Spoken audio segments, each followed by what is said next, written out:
play the ball game. Tony's been remarkable. You've just come to count on him making those miraculous plays. Quite a unique player for the NFL. As Tony Romo enters his 11th season now as a quarterback with the Dallas Cowboys, he remains surrounded, of course, by questions about getting his team to the playoffs and then winning in the postseason. But now there are also questions about his health after surgery on a herniated disc in his back during the offseason. Romo and his wife Candace sat down with our Desmond Purnell to talk about football, fatherhood, and family.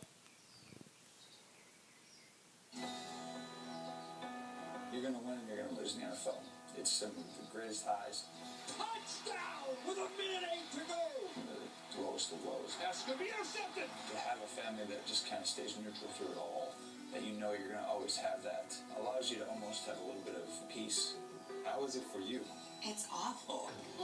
You always worry about your spouse. So when you see them get a hit and go down, or especially when they're at an away game and you're watching them, you're like, I don't know what's going on. I don't know what's happening. They don't have a cell phone in their pocket. So you can't text and be like, hey, and you can't always believe what you hear because you don't know all the details. You're kind of left with just a lot of questions about their well-being. Tony Romo underwent back surgery this morning. Kyle Orton will be our starter. Your health and your back. How are you doing today? I feel good. I'm getting to a point right now where I could go out and play. It's been a good off-season. I've been able to train and do a lot of stuff that's helped me improve, and just keep ramping it up here. And hopefully in 2 weeks I'll be 100%. Considering the fact that you do have a family at home, did you ever have any thoughts of, do I want to risk any other damage? There's never a thought about not coming back.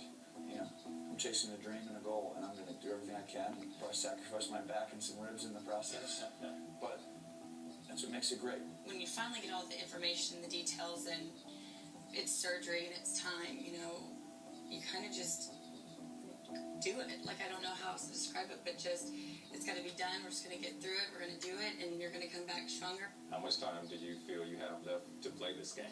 I'll be able to play for a while. There are way too many cases where you see people come back. Troy Aikman had it. They won a Super Bowl the same season. Joe Montana comes back and wins 2 Super Bowls. They had the same surgery. Do you ever think about legacy? It comes down to winning a championship. I think everybody knows that that's what we're judged by. That's why you play the game. You know, I have a firm belief that we're going to do that. And I firmly believe that our football team is taking the steps to be in that position, whether it's this year or it takes 2 years or 3. And I think that's because we're doing things a little bit different. I'm excited about that. Normally when we talk to you, you never seem too high, you never seem too low. How do you guys deal with the criticism? People are really nice to your face. I wouldn't say you leave very much. It's actually a really nice thing. I think you just learn that it's part of the job. So if you hated Romo last week, you better respect him today. When you lose, you're not very good. When you win, you're really good. And I think it's easy to come home and see your kids, you know, and just hear them shouting in the background like that. Okay. He does it. So if it was me in your shoes, I would probably like cry every day. But he does such a good job of handling it. As a wife, it's so hard because you want everybody to love your spouse as much as you love them. And I feel as though it's provided me with a lot of comfort to be able to just know you're giving 100% and then some in football. That's going to end one day.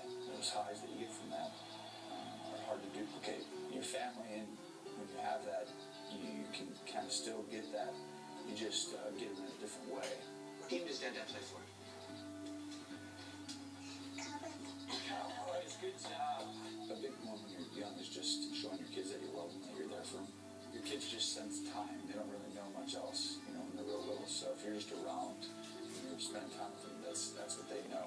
You know, it's just a great blessing to know that they're not going anywhere. They're always going to be there. They're going to love you. And you don't have to necessarily win or lose to gain their affection.